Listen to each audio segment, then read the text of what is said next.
गडबडीच्या वेळी जर असं काही झालं ना तर इतकी चिडचिड होते म्हणून सांगू. चालायचंच काय आता.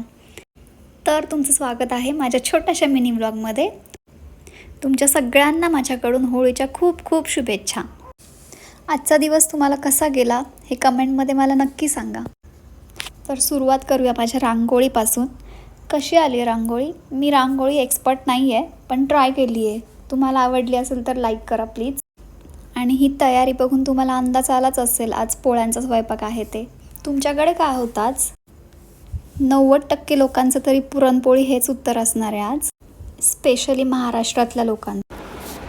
तर पुरणपोळीचं पुरण तयार झालं हे कसं ओळखायचं? तर त्यामध्ये चमचा बरोबर उभा राहायला पाहिजे. आणि माझ्या मते माझं पुरण या परीक्षेला पास झालेलं आहे. चमच्याने उभं राहून सलामी दिल्यानंतर ते पुरण मी काढून घेतलं आणि मस्तपैकी बारीक पाटून घेतलं. त्याला साईडला ठेवून दिलं आणि आता म्हटलं आमटीची तयारी करूया. या आमटीला धरून माझं एक ऑब्झर्वेशन आहे आणि ते असं आहे की ही आमटी आपल्याला आपल्या हातची कधीच आवडत नाही. मला तर माझ्या आईच्या हातचीच आमटी खूप आवडते आणि तुमच्यापैकी बऱ्यापैकी मुलींचं हेच उत्तर असणार आहे.